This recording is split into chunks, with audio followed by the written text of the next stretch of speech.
Muy bien, chicos. Yo creo que ahí sí se me puede. Ya, bien. Ya, ahí está. A ver, muchachos. Fotosíntesis. Gracias, Norelia, gracias.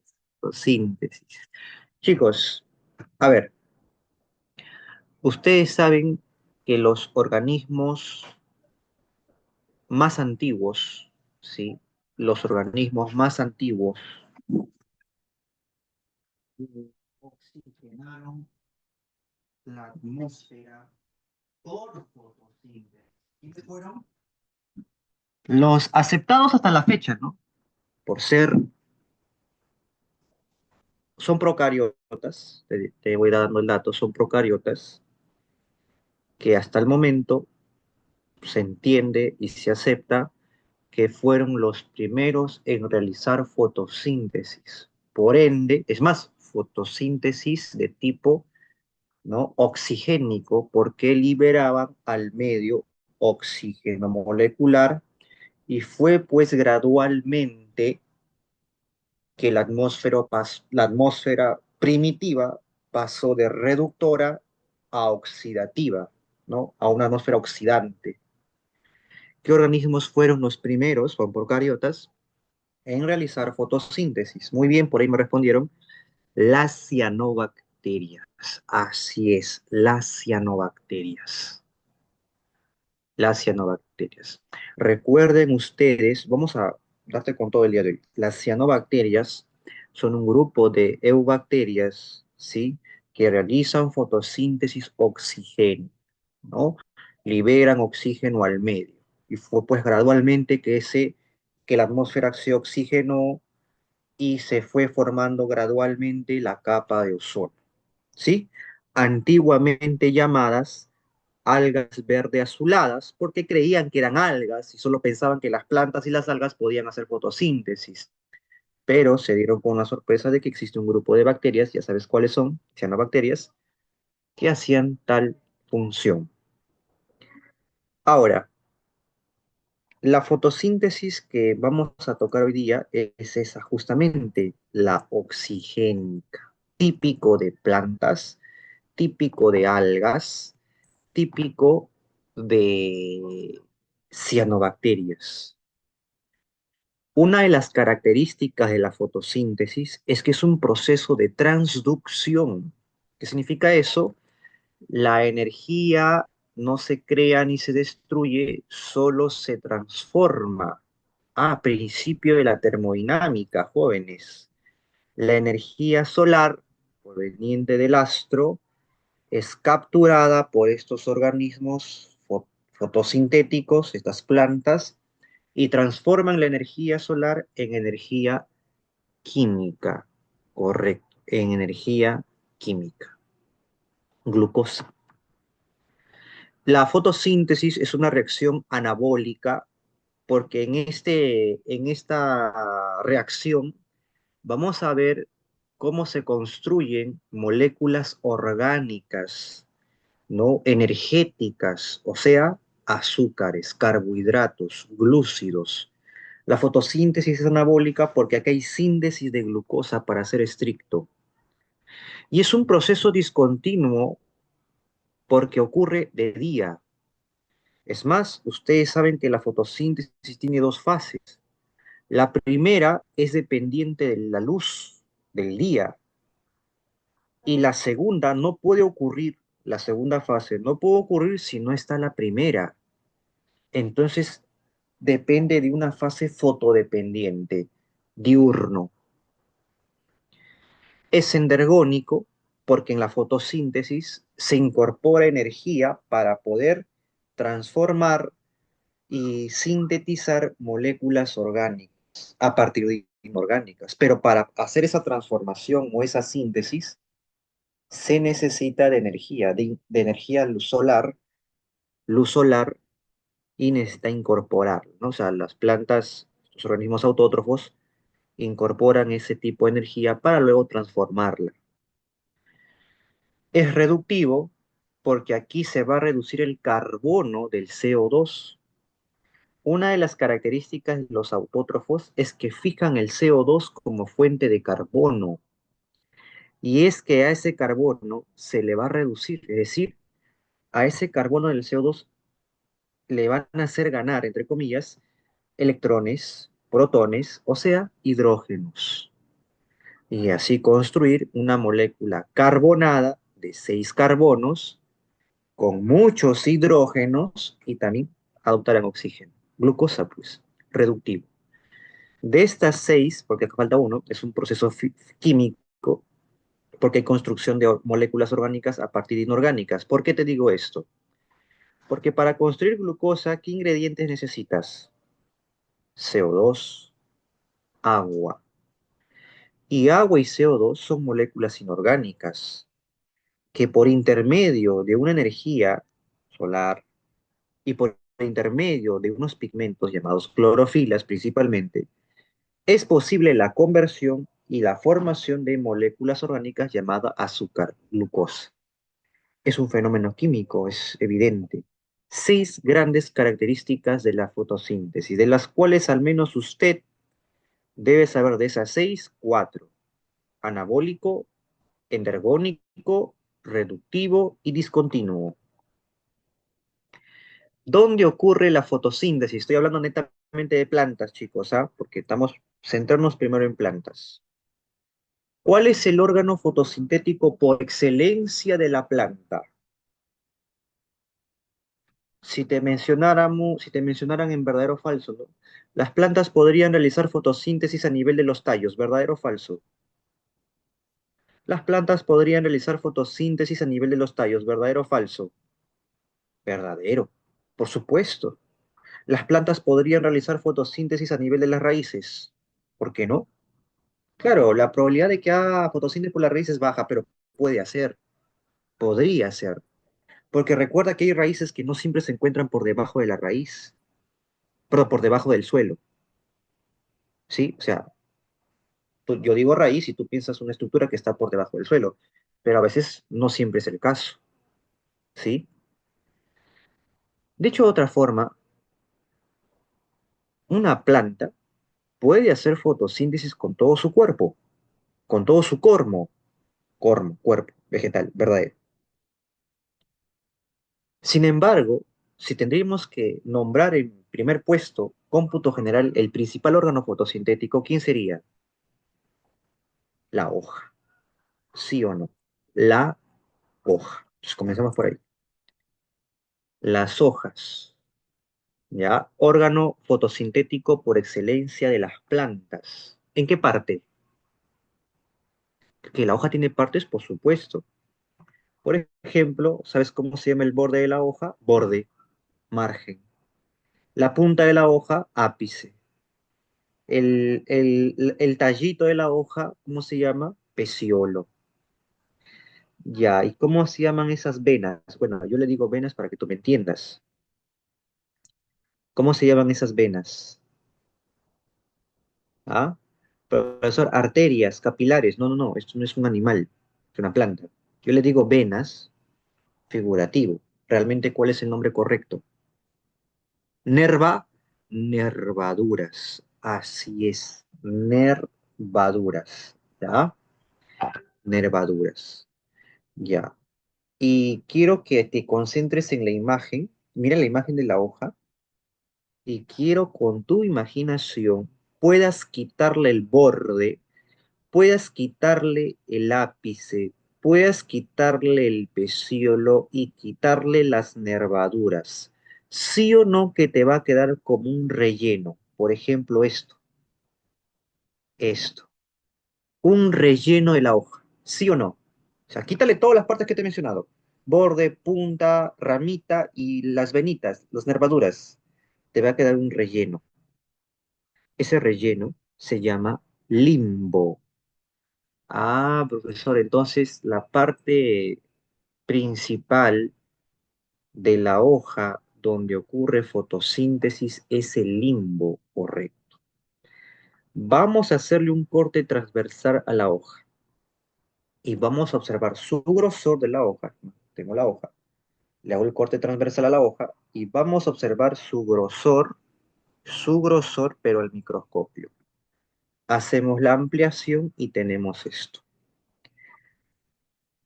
La zona específica del limbo donde se lleva a cabo la fotosíntesis es el mesófilo. Y es que hay que recordar una cosa. Mira, ¿ves este grupo de células superiores? O sea, de la parte superior. Ya, son células que pertenecen a la epidermis vegetal. ¿Sí? La epidermis vegetal. Y ves este grupo de células, mira abajo, abajo, verdecitas, más verdecitas, acá abajo. Aquí está, lo estoy alineando con mi cursor. Ya, eso es otro grupo de células que pertenece también a la epidermis vegetal. ¿Eso que hay dos epidermis? Por supuesto, pues. Epidermis superior que da cara al sol y epidermis inferior que da cara al suelo. Pero entre las epidermis hay una región media, ¿no? Como un relleno, se llama mesófilo. Ahí ocurre fotosíntesis por excelencia, no en las epidermis, sino en el mesófilo de la hoja. Es la zona por excelencia. Claro, si tú quieres referirte en términos botánicos, haz sería la cara que da al sol y en vez la cara que da al suelo. Solamente son lados o caras, ¿ya? Pero la zona donde hay fotosíntesis es el mesófilo. ¿Qué vamos a encontrar en ese mesófilo? ¿Por qué en el mesófilo hay fotosíntesis y no en las epidermis? Es por un tejido en especial. Es que en el mesófilo vamos a encontrar un tejido en particular. Mira, yo he hecho la ampliación, mira, agarro un poquito de mesófilo y lo he ampliado. Si me doy cuenta, veo muchas células con puntitos negros, porque está blanco y negro, ¿ya? Pero esos puntitos negros, ¿realmente qué son? Son organelos, ¿ya? Pero ¿cómo se llama al grupo de células que están bien constituidas? Tejido, profesor, ya, pues sí es lo que te estoy preguntando. ¿Qué tejido voy a encontrar en el mesófilo de la hoja?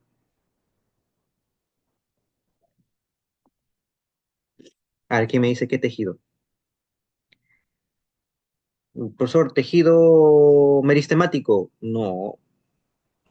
¿Tejido cilemático, floemático, colénquima, esclerénquima, parénquima? ¿Qué tejido? Es un tejido que se caracteriza por tener muchas células y esas células tienen abundantes cloroplastos. Claro, hablamos del parénquima. Muy bien, Carlos. Parénquima clorofiliar. Al parénquima clorofiliano también, ¿cómo se le puede llamar?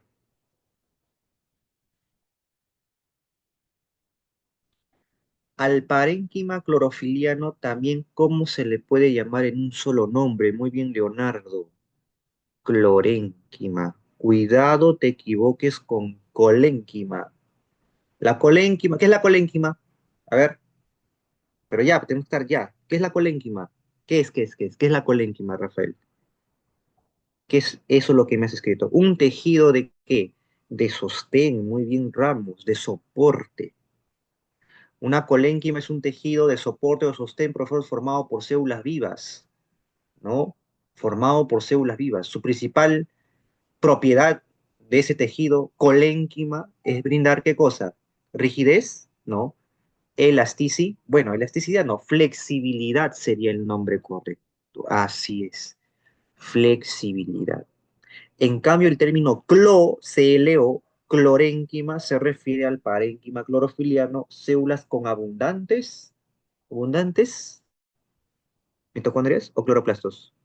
Cloro, cloroplastos. Voy a extraer un cloroplasto, fíjate, ahí está. Por cierto, ¿qué tipo de organela es el cloroplasto según la cantidad de membranas? ¿Quién me dice? ¿Qué tipo de organelo es el cloroplasto según la cantidad de membranas? A ver, vamos. Muy bien, bimembranosa, así es. Muy bien. Y sí o no que el cloroplasto es una organela totalmente autónoma. Totalmente autónoma. No. ¿Cómo es entonces Ariadna? Semi. Muy bien, Carlos. Semiautónoma. ¿Qué significa eso, Ariadna? Semiautónomo o semiautónoma. Que ese organelo depende totalmente del núcleo o parcialmente. Muy bien, parcialmente. ¿Y por qué depende parcialmente del núcleo? ¿Qué cosa tiene el cloroplasto que no tiene un lisosoma, que no tiene un peroxisoma? ¿Qué tiene? ¿Su propio qué? ¿Su propio qué? ¿Su propio material genético? ¿Un ADN circular, como si fuese una bacteria, te dije o no? Ah, y es más, tienen sus propios ribosomas, pequeños, pero tienen. Ahora, tampoco pretendas que tenga aparato de Golgi, no. O sea, el cloroplasto no tiene aparato de Golgi, solo tiene ribosomas. Y claro, la teoría que argumenta que esto fue bacteria en antaño es la teoría de la no simbiosis, como Norville lo está exponiendo. Volvemos al punto. ¿Cómo se llaman, bueno, cómo se llama el organelo que se encuentra en dicho tejido en abundancia? Cloroplasto. Ahora, ¿cómo se llaman esos bloques? Quiero el bloque, los bloques internos dentro del cloroplasto. ¿Cómo se llama? Los bloques internos dentro del cloroplasto. Muy bien. Bloquea, bloque, grana. ¿Y las granas por qué están compuestas? Ahora sí, por unas estructuras disco, en forma de disco, ¿no? Apiladas unas encima de otras. Se llaman tilacoides. Por supuesto, muy bien.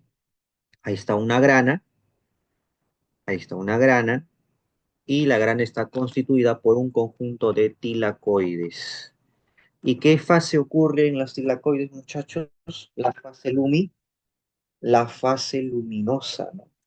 ¿Y cómo se llamará el líquido interno del cloroplasto? Es decir, ese líquido azucarado, dulce, que envuelve, baña, sumerge, ¿no? A las granas, estroma. Pero estroma lo dice cualquiera, ¿sí o no? Al estroma también, ¿cómo se le llama? Bueno, ya lo puse. ¿Cómo se llama? Matriz, matriz acuosa. ¿Y qué fase ocurre ahí, chicos?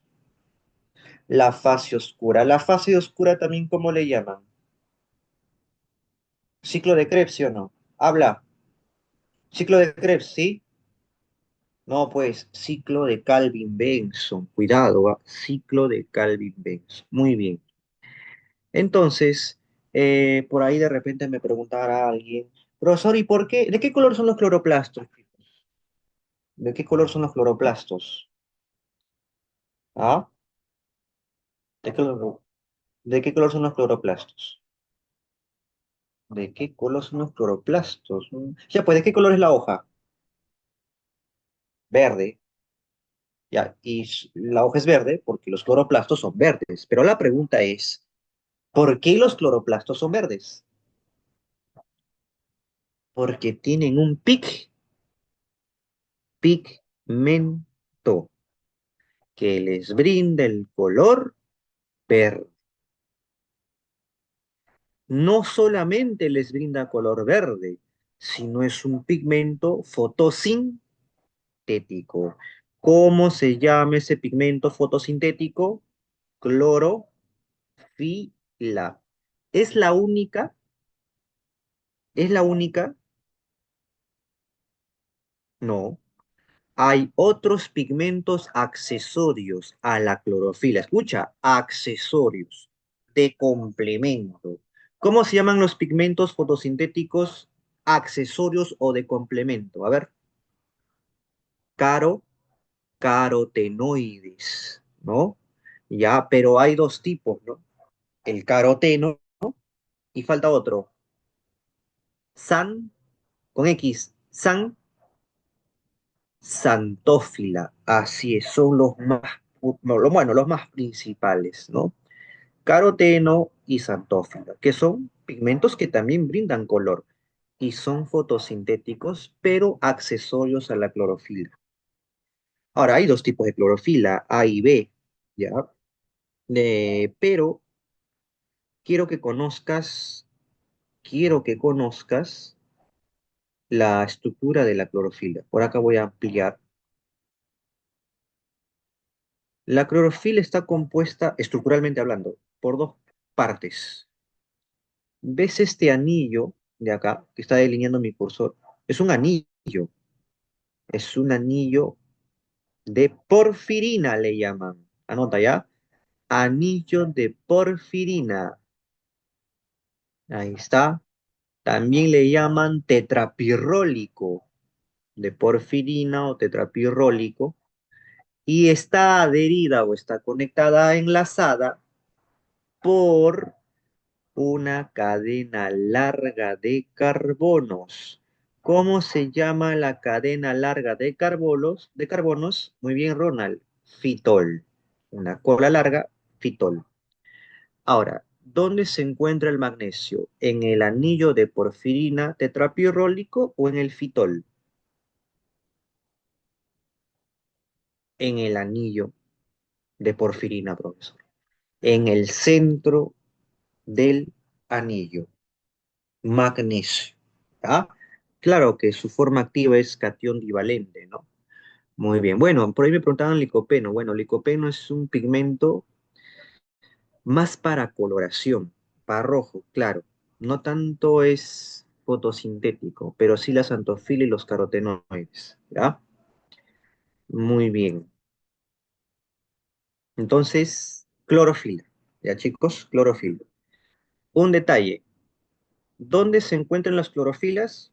Cualquier estudiante me va a decir, o cualquier escolar me va a decir en los cloroplastos. Ya, tú que eres un ciclo especial, ¿dónde realmente, específicamente, dónde se encuentran las clorofilas? ¿En qué parte del cloroplasto? En los tilacoides, perfecto. Por eso que las granas son verdes, porque ahí se encuentra la clorofila, en los tilacoides. Pero tilacoide te dice cualquier ciclo, pues. ¿En qué parte de los tilacoides? Porque los tilacoides tiene dos partes. ¿En cuál de las dos? Muy bien, Rafael. En la membrana tilacoide, en la membrana tilacoidal. ¿Sí? Entonces, profesor, ¿cómo es eso de membrana tilacoidal? Ya, vamos a presentar la siguiente imagen. Tengo por aquí, sorry, dos granas y están conectados por una proyección de un tilacoide. Sí, es que hay tilacoides que se proyectan, sufren una prolongación para comunicar granas. Le llaman intergrana, ¿ya? Inclusive lamela. Pero el hecho es que quiero extraer solo un tilacoide. Ahí está. ¿Qué voy a observar? Mira, lo de verde es la membrana y lo de plomito gris, si tú puedes notar, es el relleno del tilacoide. A ese relleno usted sabe bien que se le llama lumen, ¿no? Ahí está, lumen o espacio intratilacoidal. Y lo de verde, lo de la línea verde gruesa, es la membrana tilacoidal. Si te das cuenta, en la membrana tilacoidal voy a encontrar unas estructuras llamadas cuantosoma. Mira, ahí está, membrana, y en la membrana voy a encontrar cuantosomas. ¿Qué es el cuantosomas para San Marcos? La unidad fotosintética. ¿Por qué? Porque ahí es donde se inicia en medida la mayor parte de la fotosíntesis, ¿no? O bueno, la primera fase de la fotosíntesis. Indispensable porque es fotodependiente, depende de la luz. Vamos a extender un pedazo de la membrana tilacoidal y voy a amplificar solo un cuantosoma. Cada bolita que usted visualice en mi esquema didáctico, ¿sí? Me representa un cuantosoma. Ya, yo voy a ampliar un cuantosoma y ¿qué vamos a encontrar ahí? Un montón de proteínas. un montón de proteínas. En un cuantosoma vamos a encontrar ese paquete de proteínas que está en tu pizarra, en un cuantosoma. Y en una membrana tilacoidal hay un montón de cuantosomas. Imagínate cuántas proteínas hay. Muy bien, comienzo. Estas estructuras se llaman fotosistemas. En un cuantosoma vamos a encontrar dos fotosistemas, uno y dos. Fotosistema 700 y fotosistema 680. La clorofila que se encuentra en el fotosistema 1 es de tipo A y la clorofila que se encuentra en el fotosistema 2 es del grupo B. Profesor, los clorofilas se encuentran entonces en los cuantosomas, perdón, en los fotosistemas del cuantosoma. Así es. Y el cuantosoma se encuentra en la membrana tilacoidal, por supuesto. ¿Ya qué más? Estoy reconociendo partes. Estas esferas de amarillo intenso me representan proteínas transportadoras de qué? A ver, los proteínas de amarillo intenso, proteínas transportadoras de qué son? ¿De ELEC? Muy bien, de electrones. Claro, acá ha puesto sus siglas, ¿no? Plastoquinona, citocromo BFC, plastocianina, ferredoxina, ¿no? Y aquí al costado tengo otra proteína enzimática, le llamamos NADP reductasa. Y la proteína que tiene forma de paleta, ¿no? Parece una estructura con hélices tipo ventilador, ¿no? O en forma de chupetín, es la ATP sintetasa o sintasa. Ojo, también le llaman partícula F, ¿ya? A la ATP sintetasa o sintasa le llaman también partícula F, ¿ya? Entonces, de nuevo, fotosistemas, 1 y 2, ahí están las clorofilas, proteínas transportadoras de electrones, que son 4, NADP reductasa, proteína enzimática, y otra proteína enzimática, la ATP sintasa, ¿ya? O partícula F, ¿ya? Sigo. ¿Cuál es la primera acción que ocurre en la fase luminosa? A, la captación de qué? De luz solar. ¿Quién? ¿Quiénes captan la luz solar? Los fotosistemas. La luz solar impacta en los fotosistemas y ¿qué les hace perder? Pares de pares de electrones. Entonces, los fotosistemas están perdiendo pares de electrones.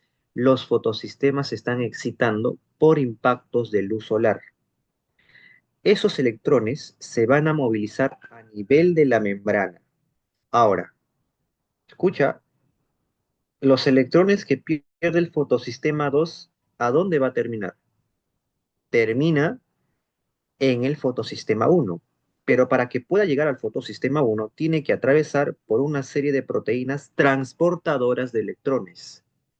Entonces, los electrones del fotosistema 2 terminan regenerando al fotosistema 1. ¿Por qué? Porque el fotosistema 1 ya había perdido un par de electrones por acción de la luz. ¿Qué más? Recuerda que la luz no se detiene, o bueno, los impactos de luz no se detienen. Siguen impactando a las clorofilas de los fotosistemas y estos va perdiendo electrones. Entonces, de cierto modo, en algún momento se va a agotar los electrones de las clorofilas de estos fotosistemas.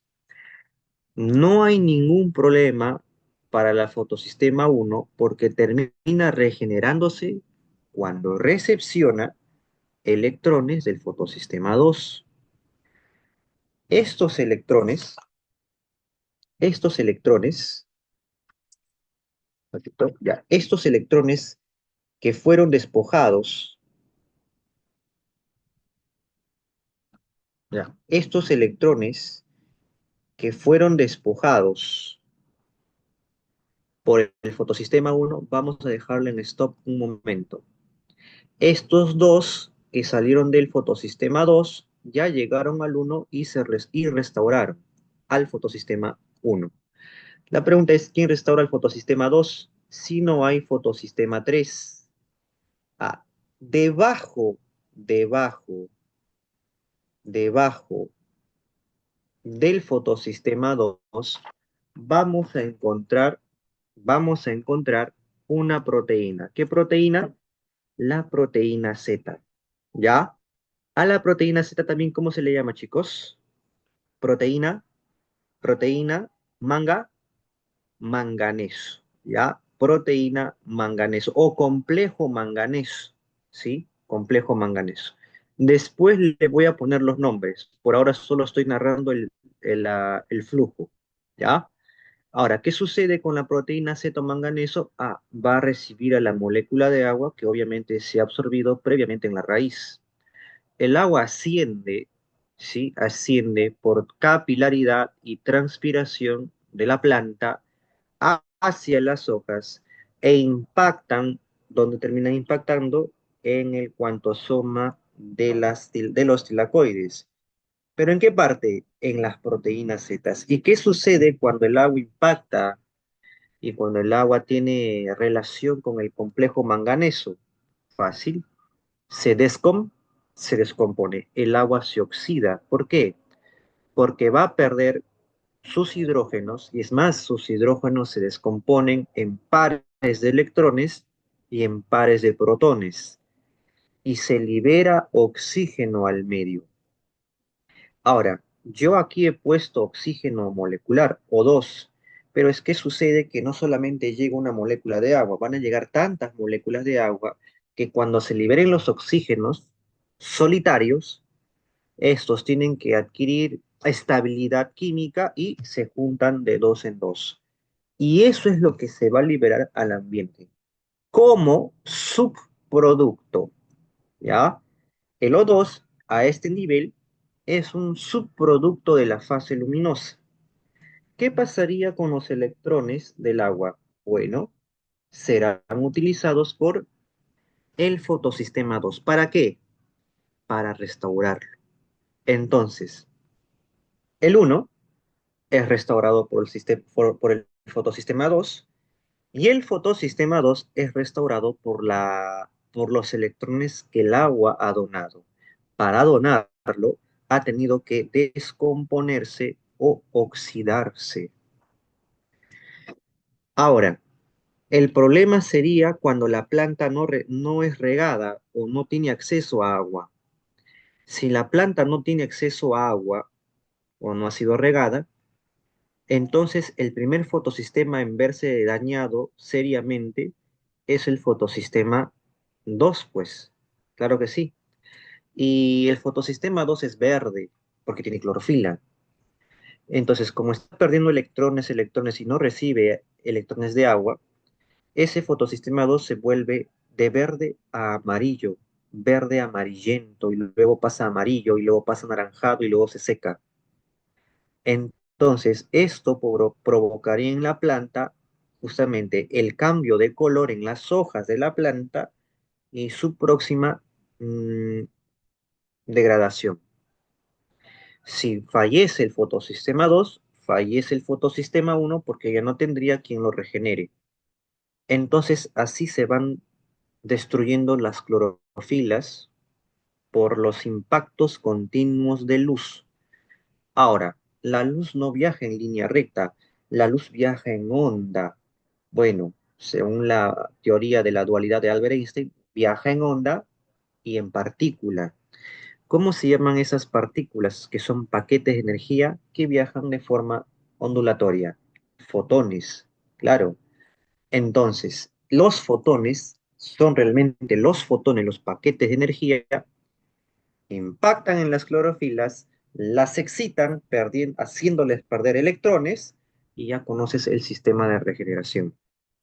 El problema es cuando no recibe agua o cuando la planta no tiene acceso a ella. Sus fotosistemas mueren Por ende, el cuantosoma se degrada, se destruye, se oxida y así pasará en todo el cloroplasto, en todo el tejido clorenquimático, en el mesófilo de la hoja, en la misma hoja. ¿Ves? Se va secando, van muriendo. Ahora, si te das cuenta, este espacio que estoy señalando vendría a ser el estroma, ¿no? El estroma. Y el espacio que está por debajo de la membrana, porque esto es la membrana, sería el lumen. Al lumen también le llaman espacio intratilacoidal, ¿sí? Ya, nos ubicamos. Estroma arriba, lumen abajo, separados por la membrana del tilacoide. Ahora, los protones, ¿no? Los iones hidrógeno, que le llaman también así, se van acumulando en el lumen. Y es más, va a haber una acumulación progresiva y abundante de protones, de hidrogeniones, de iones de hidrógeno. ¿Por qué? Por dos cosas. Primero, por la ruptura del agua. Sí, el agua es donadora de electrones, pero también es donadora de protones. Y otro es que en el estroma es normal y natural que existan iones hidrógeno. Sí, protones. Es normal que en el estroma exista protones. Sí, ahí está. ¿Qué sucede? Cuando circulan los electrones por las proteínas transportadoras de electrones, van a generar una atracción química, ¿no? Entonces, están fluyendo negatividades, o sea, electrones a nivel de la membrana, y eso atrae a los protones, y los protones que estaban en el estroma ahora pasan por arrastre al lumen. ¿Por dónde atraviesan? Porque no lo hacen por cualquier lugar. Atraviesan por el citocromo y atraviesan por la ferredoxina. Sí, estas dos moléculas, a diferencia de las otras, tienen hierro, ¿ya? Fierro, hierro, tiene hierro, ferredoxina. Entonces, de cierto modo, jala y atrae, ayuda eso a jalar y atraer iones de hidrógeno del estroma hacia el lumen. Por ende, a eso tú le vas a sumar los protones que vienen de la ruptura del agua, entonces en el lumen ahora se están concentrando una gran cantidad de ¿qué? De iones de hidrógeno. El lumen está gordito. El lumen o el espacio intratilacoidal quiere explotar porque está repleto de iones hidrógeno. Pregunta, ¿qué pH tendrá ahora el lumen? Si está repleto de iones de hidrógeno, hidrogeniones, ¿qué pH tendrá el lumen? ¿Ácido, neutro o alcalino? Ácido, claro que sí, porque usted sabe que el pH, que significa potencial de hidrogeniones, ¿qué mide? Mide, profesor, la acidez o la alcalinidad, ya, pero en términos químicos, si una sustancia tiene más hidrogeniones libres, es más ácido, ¿sí? Claro. Y si una sustancia tiene menos hidrogeniones o hidrógenos libres, es alcalino. Pero como en el caso del lumen hay más hidrogeniones libres, es recontraácido. ¿Qué sucede? Que los protones van a tener que escapar por algún lugar del lumen al estroma. O sea, han ingresado y ahora tienen que salir. Porque si no hubiera un escape o una fuga o una puerta de salida, el tilacoide revienta. Pero no es el caso. ¿Por dónde escapan los protones acumulados?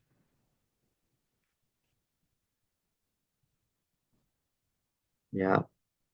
¿Por dónde escapan los productos acumulados, los hidrogeniones acumulados?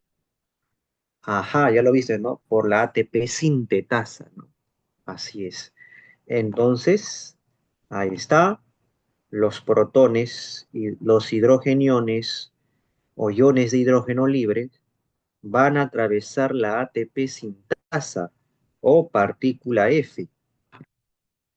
Cuando atraviesan por la partícula F, van a generar una energía, vamos a llamarle así, motriz. Va a hacer que esta proteína en forma de chupetín gire y mueva unas hélices, ¿ya? Y esa fuerza que ha generado el flujo de protones es tan fuerte y descomunal la fuerza y energía que se está generando por simplemente el flujo que permite fosforilar una molécula de ADP. Si digo fosforilar es porque me refiero a que va a hacer que el ADP gane un fósforo adicional, un fósforo inorgánico. Si el ADP gana un fósforo adicional inorgánico, entonces se está formando ATP.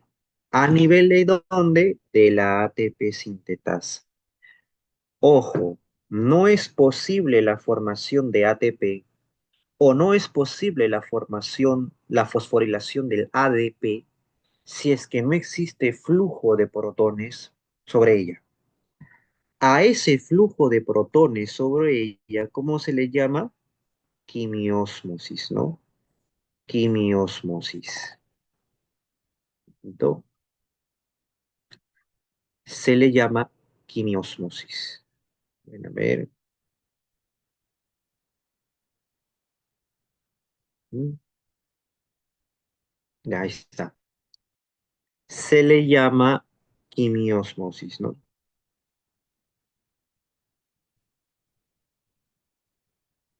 Ahí está. Quimiósmosis. La quimiosmosis expresa o conceptualiza al flujo de hidrogeniones de un espacio a otro por medio de una membrana o una proteína, como es el caso. Muy bien. Finalmente, ¿qué función, falta explicar esta, qué función tiene la NADP reductasa? ¿Te acuerdas que habíamos dejado en stop a estos electrones? ¿Te acuerdas que habíamos dejado en stop a esos electrones? Ya, pues, finalmente, ¿quiénes van a recibir esos electrones que han sido liberados por la fotosistema 1? La NADP reductasa. Dicho de otro modo, aquí viene a participar una molécula llamada NADP. ¿Qué cosa es el NADP? No qué significa, sino qué es el NADP. O sea, ya está presente en el estroma, pero ¿qué es el NADP? ¿Qué es el NADP? O sea, está presente, ¿sí?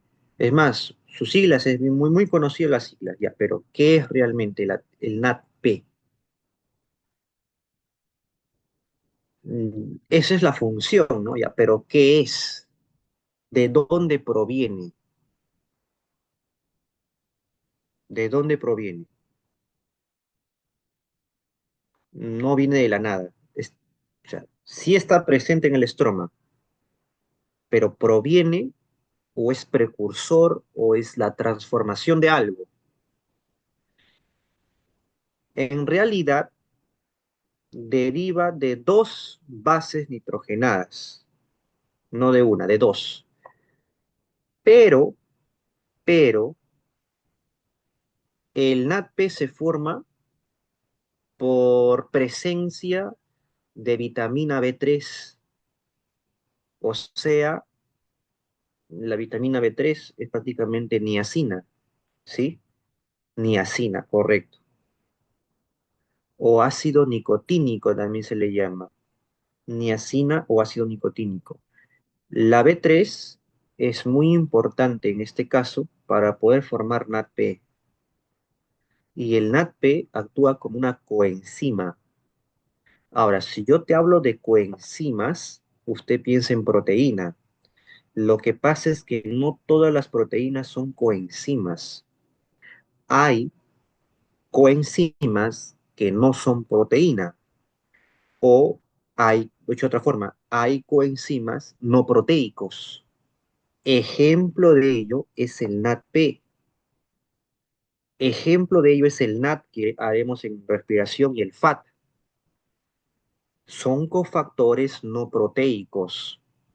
Se forman a partir de ciertas vitaminas y su función, como por ahí lo leo de Pedro, vienen, no, perdón, lo leo del señor Carlos, es aceptar aquí a los electrones que el fotosistema ha liberado por excitación. Entonces, lo que hace la NADP reductasa, como está en el nombre, es agarrar al NADP, a la coenzima no proteica, y reducirlo. En biología, reducir se entiende que le hace ganar electrones, claro, del fotosistema que ha sido excitado, y le va a hacer ganar también los protones, es decir, los hidrogeniones libres, que ya habían salido por quimiosmosis al estroma. Entonces el NADP va a ser aquí, en esta fase, el aceptor final de electrones y también de los hidrogeniones. Pero ¿quién fue el que donó protones? Bueno, en esencia el agua y también los que vinieron por arrastre del estroma lo menciono. ¿Y los electrones de dónde provienen? De los fotosistemas. Pero ¿quién acepta al final todo ello? El cofactor, ¿no? Enzimático no proteico, no es proteína, sino es un nucleótido. No te dije que está hecho de dos nucleótidos, ya pues, no es proteína, entonces ¿qué es? Es un nucleótido que actúa como cofactor, aceptando electrones, aceptando protones, pero él no lo puede hacer solo, necesita de una proteína enzimática para hacerlo, necesita de la NADP reductasa, ¿ya? De la reductasa. Muy bien. Finalmente, como él acepta a esos electrones y hidrogeniones, se forma el NADPH2 o también llamado NADPH más H, ¿ya? Para examen de admisión es lo mismo, NADPH2 o NADPH más H, ¿ya? Muy bien. Ahora simplemente le voy a colocar nombres.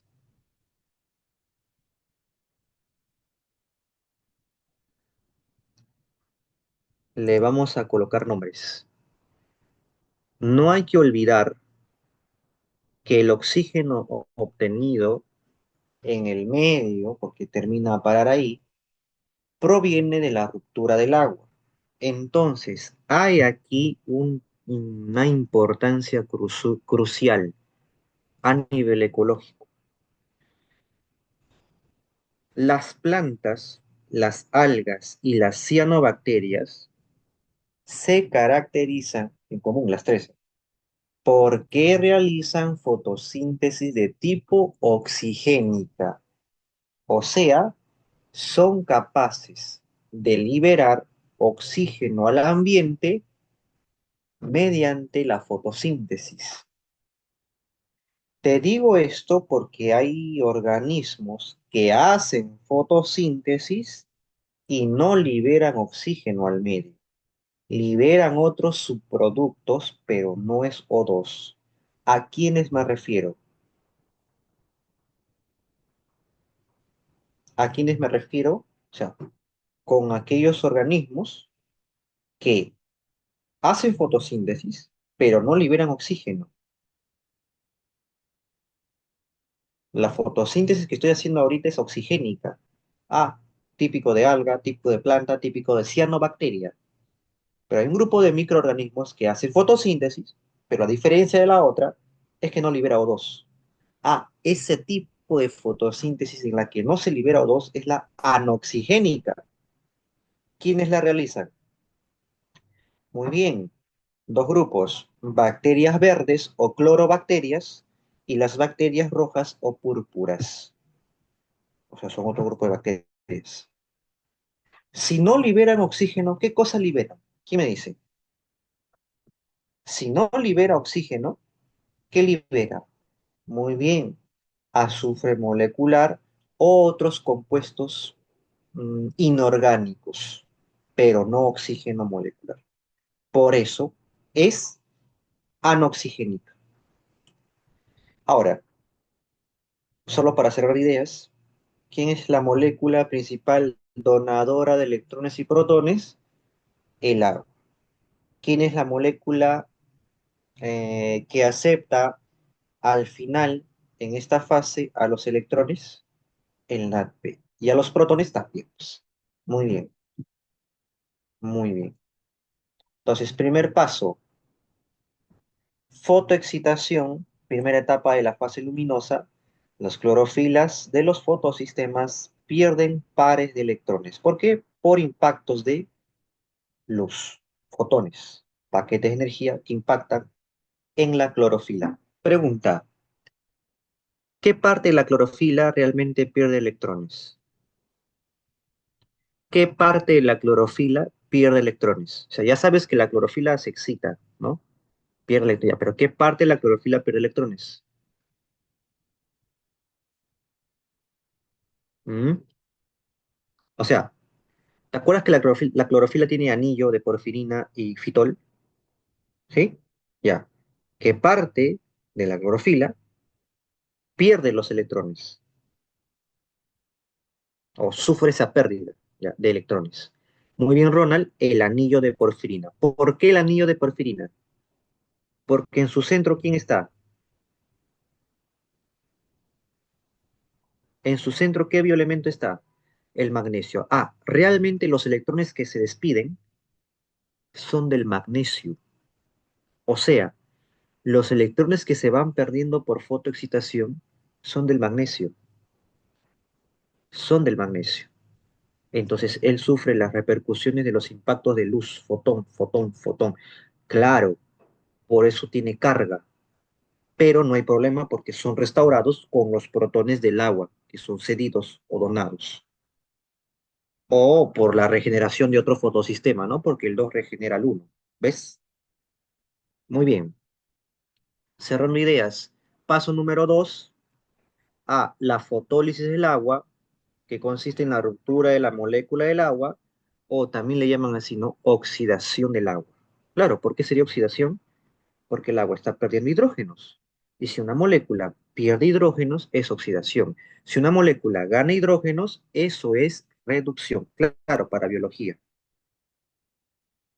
Antiguamente le llamaban a esto reacción de Hill, ¿ya? Pero quedó como fotólisis del agua, nada más, o ruptura del agua. Paso número 3, fotofosforilación. ¿En qué consiste? En la formación de ATP. ¿Cómo se forma ATP? Profesor, el adenosindifosfato se fosforila con un fósforo inorgánico. ¿Pero por qué se fosforila? Porque hay quimiósmosis, profesor. Hay flujo de hidrogeniones desde el lumen al estroma. Genera una fuerza, ¿no? Electroquímica, ¿no? Y a eso hace que se fosforile el ADP. Eso es fotofosforilación. Y el ATP es un primer producto que se obtiene en la fase luminosa. ¿Y cuál sería el segundo producto? Claro, cuando el cofactor no proteico, el NADP, se asocia con los electrones y con los hidrogeniones, que se forma el NADPH2. Si el ATP es molécula energética, el NADPH2, ¿qué molécula es? Si ya tiene hidrógenos, está listo para reducir a alguien. O sea, está listo para entregar sus hidrógenos a alguien. Pero no en esta fase, sino en la oscura. Entonces, el NADPH2, ¿qué tipo de molécula es? ¿Energética o reductora? Reductora. ¿Por qué?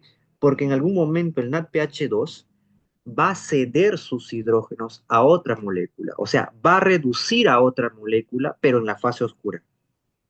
Por ahora es un NADPH2, molécula reductora.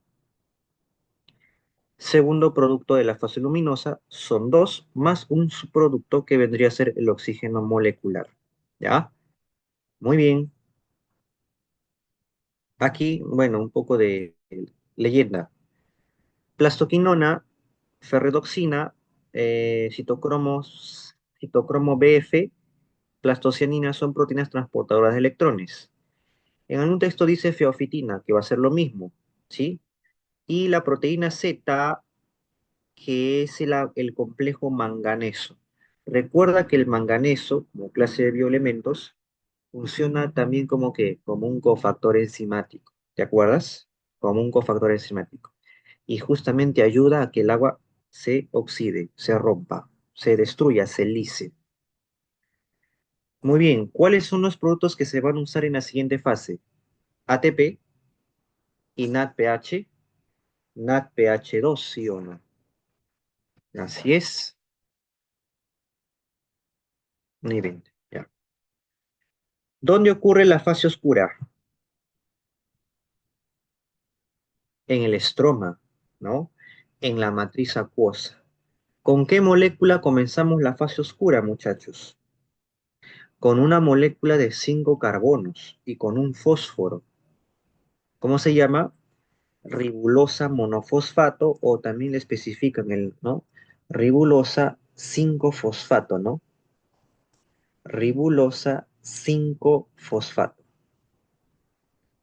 o simplemente ribulosa monofosfato, ¿ya? Molécula de 5 carbonos que participa en la fase oscura, la ribulosa. Con un fósforo en el carbono 5, 5-fosfato. Esa molécula es inactiva, ¿sí? ¿Qué recibe? Muy bien, Ronald. ¿Qué recibe para activarse? Un fos, un fósforo. Pero aquí, ¿cómo se obtienen los fósforos? No están dispersos, ¿ah? Sino que hay una molécula de la fase luminosa que se formó como producto que viene a participar acá. Y sí, este sí puede darle un fósforo. Así como lo ganó en la luminosa, acá lo puede regalar. Pero solo uno, el ATP. Poner ATP. Ahí está. Ahí está. Mira, fórmula general ya. 5 carbonos, un fósforo. Ribulosa 5-fosfato. ¿Cómo se retira el ATP? Como ADP. Y usted dirá, ¿y a dónde irá el ADP? A regenerarse en la fotofosforilación. O sea, va a ir a recargarse con fósforo más. Cuando sea así el caso, ¿qué se ha formado? Bueno, yo sigo viendo que la molécula sigue teniendo 5 carbonos, o sea, no ha alterado el número de carbonos, pero sí ha aumentado el número de fósforos. Ahora tiene 2 fósforos en los extremos, uno en cada extremo. Fórmula general, 5 carbonos, pero ahora tiene 2 fósforos. Nombre, ribulosa 1,5, porque en el carbono 1 y en el carbono 5 hay un fósforo.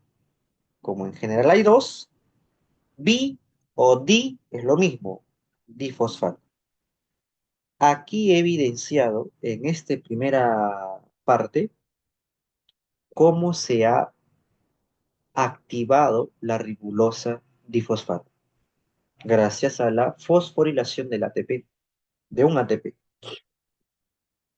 ¿Qué función cumple la ribulosa difosfato a ese nivel? ¿Qué función cumple, Abierto? ¿Qué fija? Fija el dióxido de carbono, ¿no? Fija el CO2. ¿Dónde se encuentra el CO2? En la atmósfera, profesor. Muy bien. ¿Y quién es la encargada de capturar CO2? La ribulosa difosfato. Pero realmente, ¿qué es lo que le importa el CO2? ¿Todo el compuesto, toda la molécula o solo el carbono? Solo el carbono. Por eso lo pinto de rojito. Y ahí, ¿cómo le llamas a ese proceso de capturar carbonos de CO2? De los CO2. A eso le llamas carboc, carboxilación. ¿Te acuerdas? Carboxilación. ¿Ya? Ahora, la ribulosa difosfato es muy lenta capturando CO2, capturando carbonos de CO2. ¿Quién es la enzima que ayuda a acelerar el proceso de carboxilar? La rubisco. ¿Qué significa rubisco? Porque es abreviación nomás, ¿no? ribulosa, bifosfato, ¿no? Carboxilasa, oxigenasa. Ribulosa, bifosfato, carboxilasa, asa, enzima, carboxila, porque acelera la carboxilación. Pero ¿por qué dice oxigenasa? ¿Por qué también en su nombre está oxigenasa?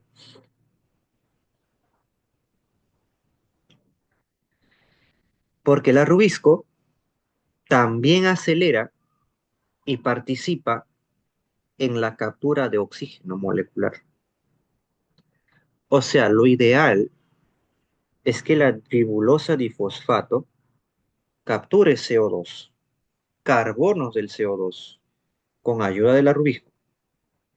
Pero a veces la rubisco tiende también a capturar el oxígeno y la ribulosa difosfato lo coge como si fuese un carbono, pero no es un carbono, es un oxígeno. El problema es que para yo poder formar azúcar, necesito carbonos del CO2, no oxígeno de la atmósfera. Si fuese lo contrario, es decir, si la ribulosa difosfato captura oxígeno por intermedio de de la rubisco, a eso le llamamos fotorespiración. Entonces se interrumpe el proceso de síntesis de azúcar y pasa a otra etapa llamada fotorrespiración, donde participa el cloroplasto, el peroxisoma y ¿quién más? La célula misma de la célula vegetal misma. Así es. Entonces ya entran a participar otros organelos, fíjate. ¿Ya? ¿Para qué? Para, vamos a llamarlo así, para evitar la pérdida, ¿no? La pérdida que está sufriendo el cloroplasto porque debería formar azúcar, ¿no? Entonces, si hace fotorrespiración, está alterando la producción de azúcar. Quiero que entiendas bien esto. Pero aún así, cuando hay fotorrespiración, ahí se activan ciertos mecanismos químicos donde participa el cloroplasto, el peroxisoma, y puedan otra vez tener la oportunidad de capturar carbonos por segunda vez, tercera vez, si es que lo requiere. ¿Ya? Ahora, cuando te pregunten cuál es la molécula que carboxila o fija el carbono del CO2, ¿usted qué responderá? ¿Cuál es la molécula que fija el carbono del CO2? ¿Qué responde usted? ¿Qué responderá? Molécula que fija el carbono del CO2. ¿Quién fija? Si digo fija, es carboxila, pues. Ya. ¿Quién fija o carboxila el CO2? Quien realmente fija es la ribulosa difosfato 1,5, porque solo la rubisco acelera, acelera. Otro sinónimo de acelerar es catalizar. Entonces, mira, ten bastante cuidado porque acá hay mucha confusión. Vamos a verdadero o falso para que quede claro. La ribulosa 1,5 difosfato es una molécula de 5 carbonos que carboxila el CO2. ¿Verdadero o falso? Verdadero. La ribulosa 1,5 difosfato fija los carbonos del CO2 en la fase oscura. Verdadero. La ribulosa 5-fosfato fijan los carbonos del dióxido de carbono. ¿Verdadero o falso? Falso, porque la 5-fosfato es inactiva, pues. Tiene que activarse para hacer el proceso. La rubisco es una enzima que acelera la carboxilación. Verdadero. La rubisco es una enzima que se encuentra en el estroma y acelera la fijación de CO2. ¿Verdad? Verdadero. ¿Sí? Acelera. Carboxilación no es lo mismo que fijación de CO2. ¿Ya? Una más. La rubisco cataliza la fijación de dióxido de carbono en la fase oscura. Cataliza. La rubisco cataliza la fijación de CO2 en la fase oscura. Verdadero, porque cataliza es lo mismo que acelerar. ¿Ya? No vayas a pensar porque dice cata, es una reacción degradativa de lisis. No, no, cuidado. Cataliza es lo mismo que acelerar. ¿Ya? No lo confundas con catabólico. Cuidado. Muy bien. Ahora, jovencitos, la ribulosa difosfato tiene 5 carbonos. Le va a arrancar el carbono y se lo va a poner, lo va a asociar a su cuerpo. Si tiene 5 y gana uno, entonces ahora tengo 6 carbonos. El carbono del CO2, acá está, rojito. Si ahora tengo 6 carbonos, ¿qué tipo de azúcar o molécula es? Ya no es una pentosa, ¿qué es? Es una hexosa, pero ¿es una hexosa estable o inestable? ¿Es una hexosa estable o inestable? Inestable. Como es una inestable, una molécula inestable, busca su estabilidad. En el proceso de su estabilidad, fíjate, ingresa agua. Mira, acá también participa el agua. Ingresa el agua y la hexosa inestable se estabiliza partiéndose en dos. Si tú ves esa ruptura y la formación de esas dos moléculas, cada molécula, ¿cuántos carbonos tiene? 3. Y cada molécula de 3 carbonos tiene un fósforo. ¿Cómo les llamas a esas dos moléculas que recién se han formado?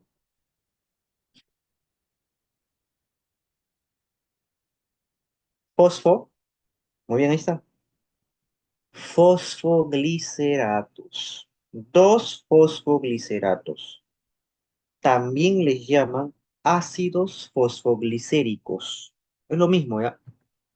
Fosfoglicerato o ácidos fosfoglicéricos. Muy bien.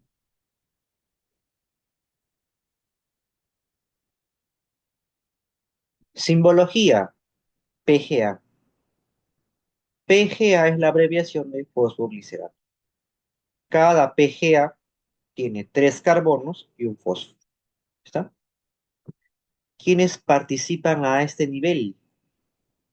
Ya vino un ATP, ahora vienen dos ATPs de la luminosa. ¿Por qué vienen dos ahora? Porque ahora tengo dos fosfogliceratos. Y aquí los ATPs, ¿qué van a donar? ¿Hidrógenos o fósforo? Fósforo, profesor. ¿Cuántos fósforos puede donar un ATP? Uno. Y como tengo dos moléculas que necesitan de un fósforo más, por eso es que han visitado dos ATPs. Vienen y un ATP le entrega un fósforo a un PGA, el otro ATP le entrega otro fósforo al otro PGA y se van como ADPs. ¿A dónde? A restaurarse en la fase lumínica. Cuando los fosfogliceratos ganan fósforos adicionales, ahora se les llama bifosfogliceratos o difosfogliceratos. Simbología o abreviación BPGA, bifosfoglicerato. Mira, en algunos textos Ya ni mencionan el bifosfoglicerato. ¿Por qué? Es como que te diga esto.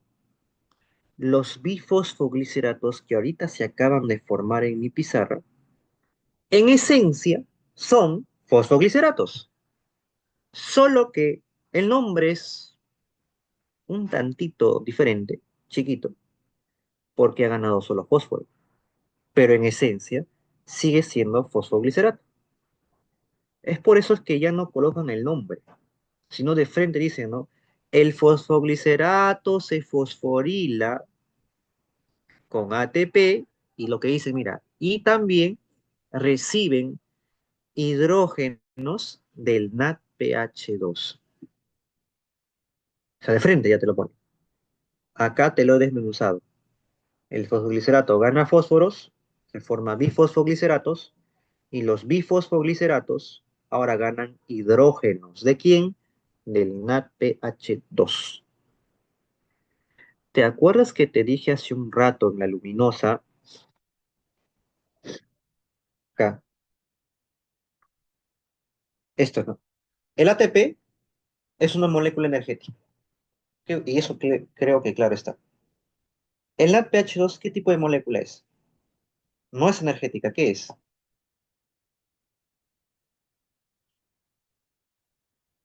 No es energética, ¿qué es?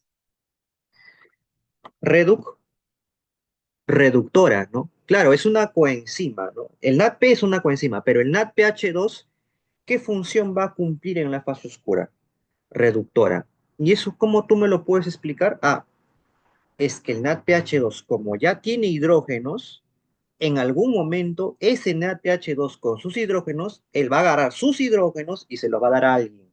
Es decir, va a entregar sus hidrógenos a alguien. O sea, va a reducir a alguien.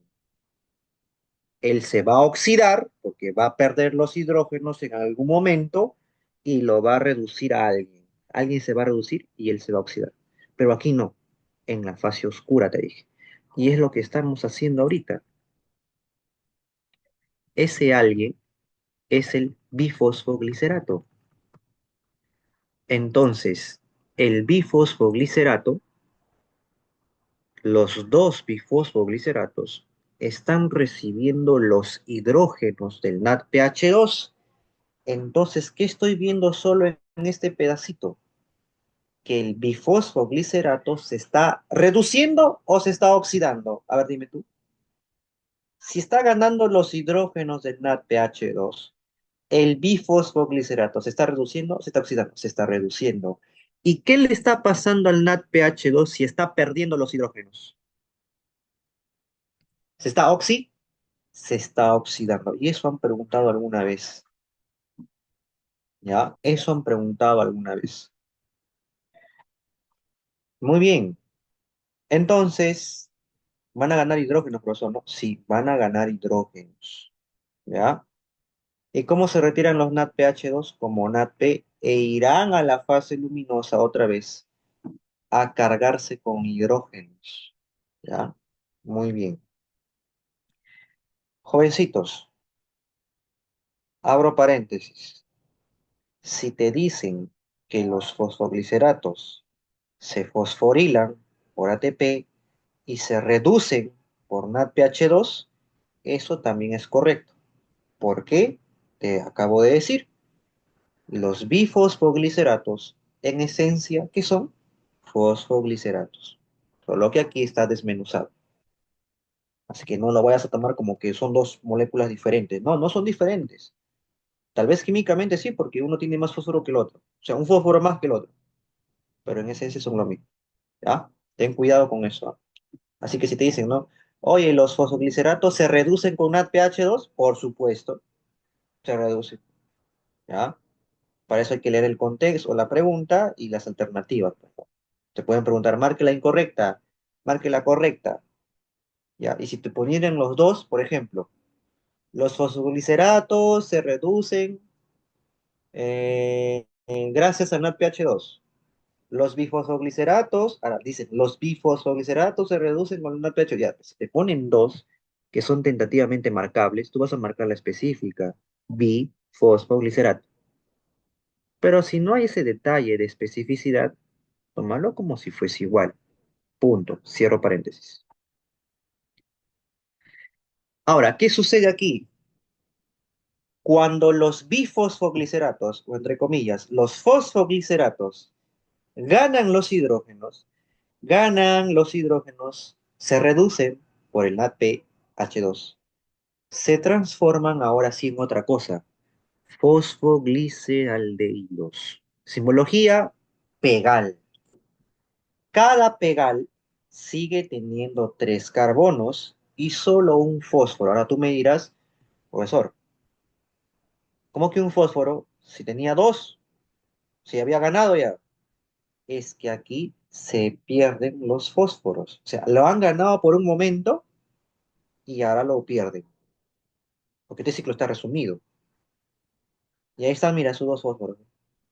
Perdió uno, perdió otro. Salió. Y ahora tengo fosfogliceraldehídos. La diferencia es que tiene hidrógeno, no es que había ganado. Así es. Sigo. De los fosfogliceraldehídos obtenidos, fíjate el carbono de rojito. Sale del ciclo, mira. Si te acuerdas y si ves en retro, ese carbono de rojito que yo pinté a propósito, ¿de dónde proviene? ¿De dónde proviene ese carbono que pinté de rojito? Del car, del carbono. Pero, procesó un carbono, pero ¿de dónde? Del CO2, ya, del dióxido de carbono. Oye, al dióxido de carbono también, ¿cómo le llaman? Tú que sabes más química que yo.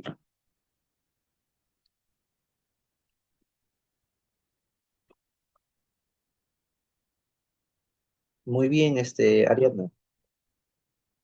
Es un anhidrido, ¿no? Eso lo ven cuando hacen óxidos ácidos, ¿no? Óxidos básicos, óxidos ácidos. ¿Sí? Muy bien. Anhidrido carbónico o dióxido de carbono es lo mismo, ¿sí o no? Ya, entonces de ahí provienen los carbonos que ahorita están saliendo del ciclo. Ya. Ahora, tú me vas a decir seguro, pues, ¿y por qué ese carbono del CO2 está saliendo? ¿Cuál es el objetivo? El producto final de la fotosíntesis, lo que yo quiero al final es glucosa, azúcar. Pero si yo me recuerdo la fórmula de la glucosa, es C6H12 o 6. C6. O sea, ¿cuántos carbonos necesito como mínimo para hacer una glucosa? 6. Y solo he obtenido uno. Uno. Necesito 6 de esos rojos para constituir el esqueleto de mi glucosa. Y voy uno.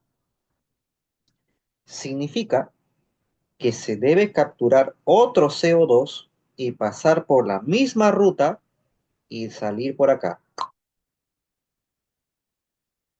¿Está? Mira, profesor, ¿por qué dice acá más un fósforo?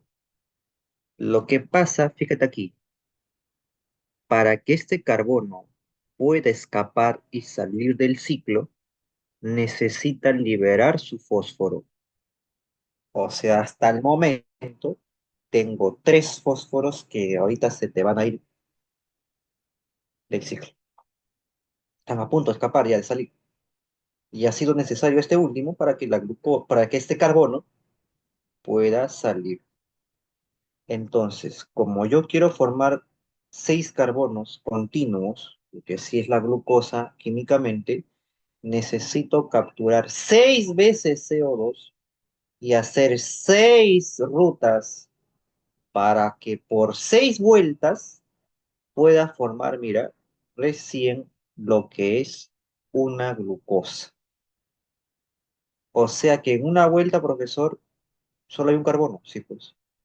En 6 vueltas, con 6 capturas respectivas, vas a formar recién un, un azúcar, una exosa, una glucosa.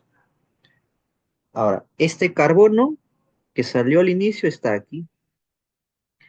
¿Y de dónde aparece el H2O?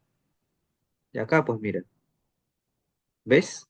¿Te acuerdas que para estabilizar a a la hexosa inestable ingresó agua? Ya pues, se acomoda por acá.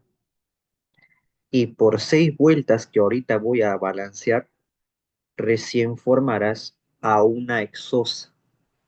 La primera hexosa en formarse, ¿es la glucosa? No, pues.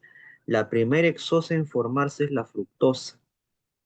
¿Qué era? Pues, la fructosa tiene 6 carbonos, tiene 6 carbonos como la glucosa. Claro que si tú has llevado bioquímica, sabes que la fructosa es así o no. Ahí está. Y esta es la glucosa. Está. So, ¿cómo eso va a ser igual? Si este es un hexágono, tiene 6 lados, este es un pentágono, 5 lados. Bueno, ¿eso qué tiene que ver? Así sea un pentágono, hexágono, aquí en su forma cíclica, tiene 6 carbonos. Mira, carbono 1, carbono 2, carbono 3, carbono 4, carbono 5 y carbono 6. Hexosa, se llama glucosa. Carbono 1, carbono 2, carbono 3, carbono 4, carbono 5, carbono 6. También tiene 6 carbonos, solo que este se llama fructosa. La primera en formarse es la fructosa. Luego se transforma en glucosa por un proceso llamado isomerización. Claro, acá participa una enzima, ¿no? Una isomerasa. La isomerización. O sea, es como que cambiara de silueta nada más, pero no va a sufrir un cambio químico. Solo va a cambiar de silueta, porque tienen 6 carbonos ambas. Es una ventaja. Entonces, la primera azúcar de 6 carbonos que se forma en la fructosa, sí, y luego se forma glucosa, ¿ya? Por un proceso de isomerización. En español, un cambio de silueta, pero conservando sus átomos de carbono, de oxígeno y también de hidrógeno, ¿ya? Muy bien. Ahora, si tengo que dar 6 vueltas para formar una hexosa de 6 carbonos, entonces a todito las moléculas y los números que he especificado, tendría que multiplicarle por 6. Si quiero hacer balance, necesito multiplicarle por 6. Te voy a dar un dato que no quiero que te olvides hasta el final. ¿Cuántos carbonos tiene un pegal? ¿Cuántos carbonos tiene un pegal? ¿Cuántos carbonos tiene un fosfogliceraldehído? 3. No olvides eso, por favor, nunca. ¿Cuántos carbonos tiene un pegal o fosfogliceraldehído? 3. Ya, tengo eso acá. Sigo. Todo por 6, ¿no? Ya, mira. Al inicio venía y aparecía una ribulosa 5-fosfato. Ahora vienen 6. Ahora vienen 6. Ya, ahora vienen 6. Ah, un ratito, un ratito. Antes de hacer mi balance acá, no te vayas a confundir. ¿De dónde sale esto, profesor? ¿Te acuerdas del oxígeno que obviamente se deja de lado cuando el carbono es carboxilado, fijado? Ya. Ese oxígeno al final se une por otros procesos que ocurren en el ciclo de Calvin, formando así 2 aguas. Y esas aguas se van del ciclo de Calvin. Esos fósforos también se irán, ¿ya? Si es que por ahí te nace la curiosidad, ¿ya? Sigo. Balance. Por 6. Ribulosa, 6 ribulosa, 5 fosfato. ¿Cuántos ATPs vendrán? Por 6. 6 ATPs. Entonces, ¿qué se formará? 6 ADPs porque está donando fósforo.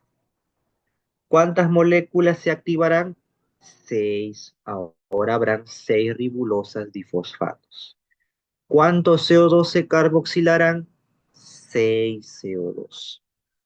¿Cuántas hexosas inestables se formarán? 6. ¿Cuántas aguas vendrán a estabilizar? 6. Por todo por 6. Se formaban 2 PGA por 6, 12 PGA.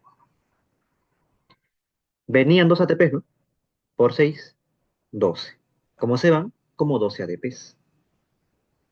Se transformaban en bifosfogliceratos, 2 bifosfogliceratos. Ahora son 12 por 6.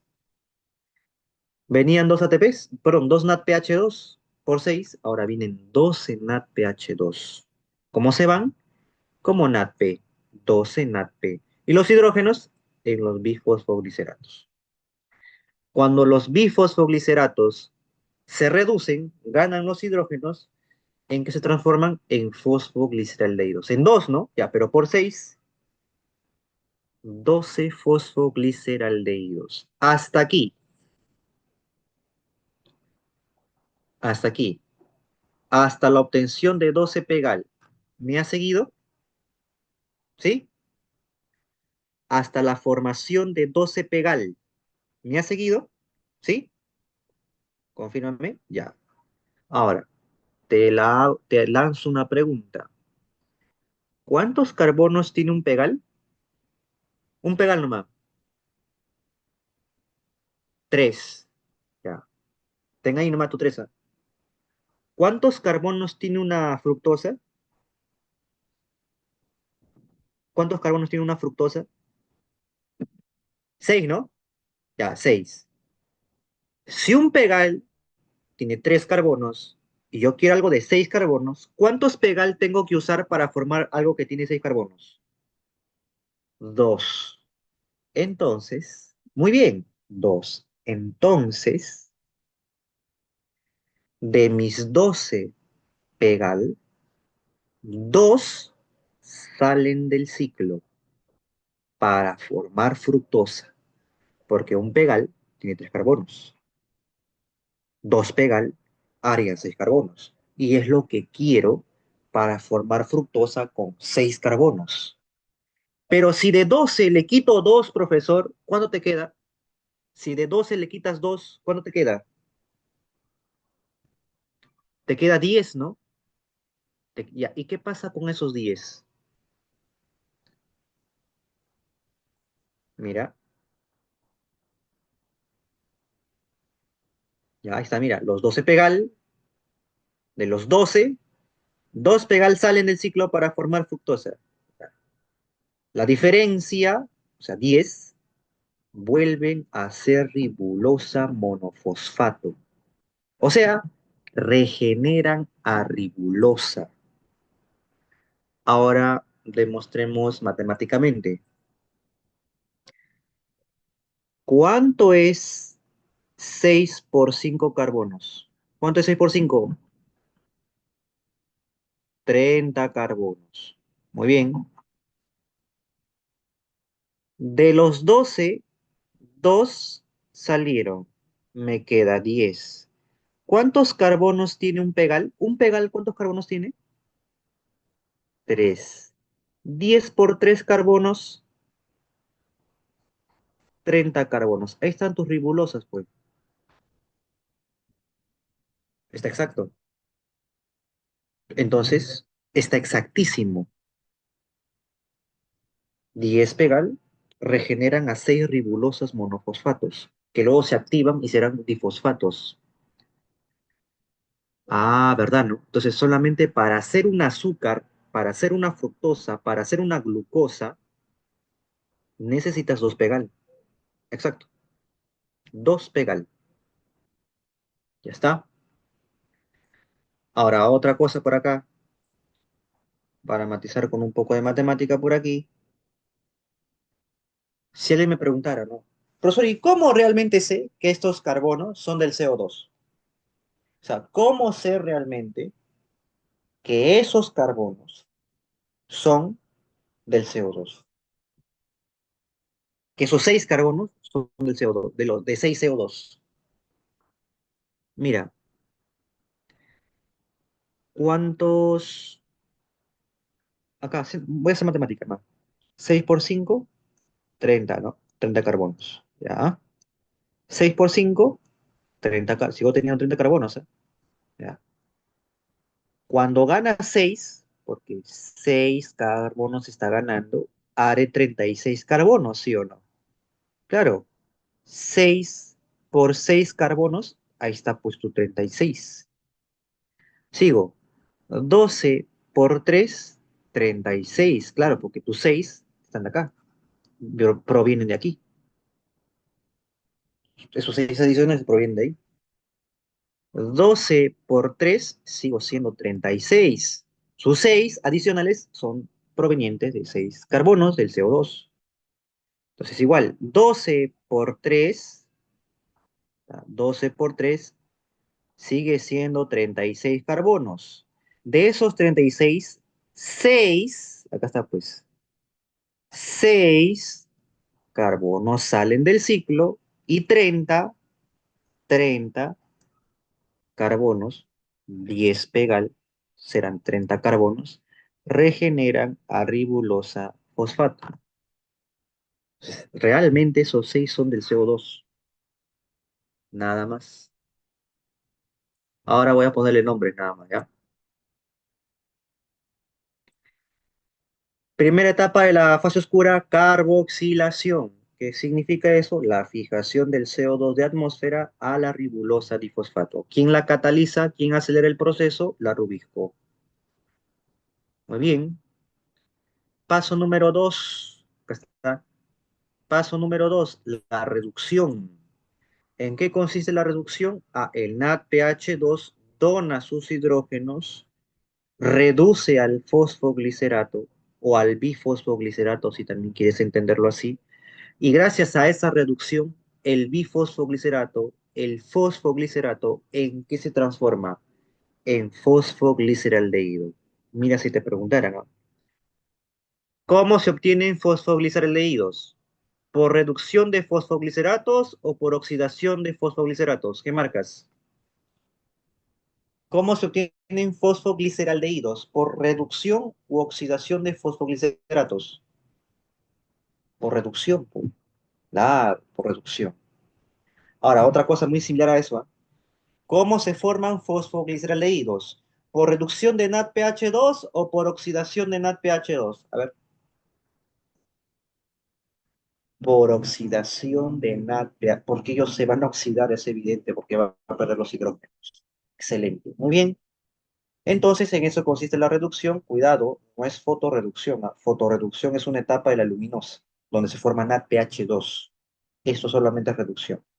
Paso número 3, la regeneración, que ya sabes, consiste en que los fosfogliceraldehídos regeneren a ribulosas y éstas se activen hasta ser ribulosa difosfato. ¿Ya? Todo esto abarca la regeneración, hasta ribulosa difosfato. ¿Ya? Muy bien. Y profesor, la fase oscura solo tiene tres etapas: carboxilación, reducción y regeneración. Hay una etapa que ocurre fuera del ciclo, pero como ocurre fuera del ciclo, no se contabiliza como etapa del ciclo de Calvi. Se llama vía de exosas o vía de síntesis. La vía de exosas es una etapa en la que los dos pegal o los pegal que salieran se transformen en glucosa.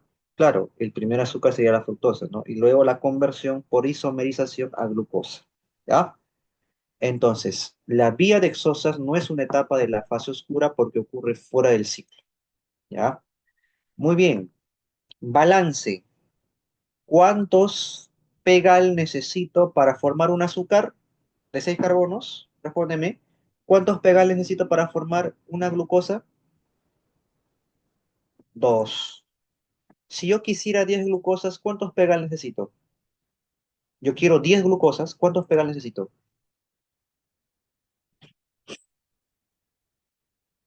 A ver, si para una glucosa necesito 2, para 10, ¿cuántos necesito?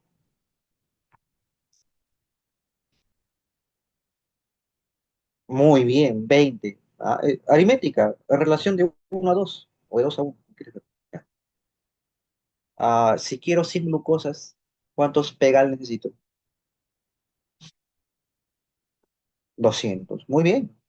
Si quiero tres glucosas, ¿cuántos pegas necesito? Seis. ¿Ves? Eso es balance. Ya. Ya tú no te puedes equivocar ahí porque eso es matemática. Ya eso ya escapa de mis manos. Pero te enseño el proceso para sacar el número, sí. Claro, para dos pegarme forma una glucosa, si quiero tres, seis, pues, ¿sí? ¿Se entiende? Otra pregunta. Si quisiera formar una fructosa, ¿cuántos pegas necesito?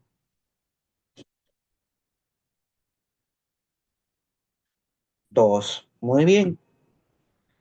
Si quisiera formar una maltosa, ¿cuántos pegal necesito? Escucha bien, ¿ah? Maltosa.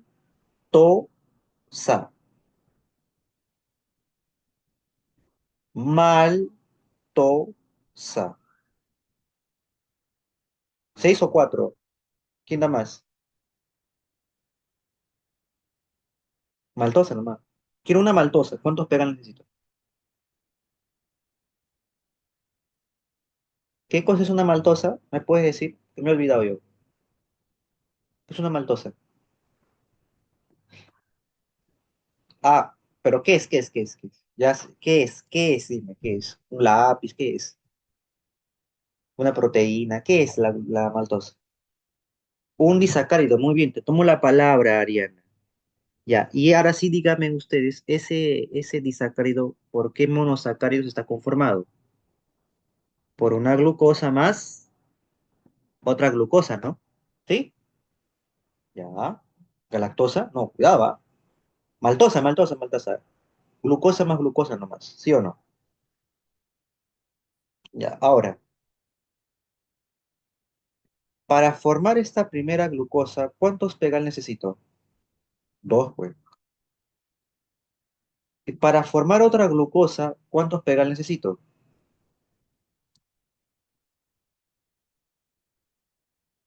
Dos, ¿no? Así es. ¿Ya acabó, chicos? Ah, ¿verdad, no? Cierto, cierto, cierto. Pensé que teníamos de corrido. Cierto. Ya, chicos. Ya, para acabar acá nomás, ya. Dos, dos, ¿no? Pues, ¿cuántos pegal necesito para una maltosa? Cuatro. Ya, si yo quiero 10 maltosas, ahí lo voy dejando. Si quiero 10 maltosas, ya pues, si cuatro forman para uno, 10 40. Muy bien. ¿Ves? Ya está, chicos. Continuamos con la resolución de la clase, con los problemas, que es lo único que nos falta. Voy a matizar con algunos puntos y luego un balance, ¿no? Solo para culminar, mira, ¿cuánto CO2 necesito? Ay, sorry. ¿Cuánto CO2 necesito para formar una glucosa? 6. Tus ingredientes, ¿ah? 6 pizcas de CO2 más 12 NADPH2, porque necesito 12. Ahí está. Y 18 ATPs. 6 más 12, 18. Todo eso necesito para formar solo una fructosa o, si quieres, equivalente a una glucosa. Entonces, si te preguntan, ¿cuántos ATPs se necesita para dos glucosas? Si 18 necesito para uno, 2, 36. ¿Cuántos NADPH2 necesito para 5 glucosas? Si 12 necesito para uno, para 5, 60. Eso es ya matemática. Yo ya no me meto ahí, pues te dejo la fórmula. ¿Ya? Muy bien, muchachos. Los dejo. Nos encontraremos después de almuerzo, creo, si no me equivoco. Resolución de problemas, matices de quimiosíntesis, que es lo que nos falta, y anatomía. Bien, chicos, nos vemos. Bye bye.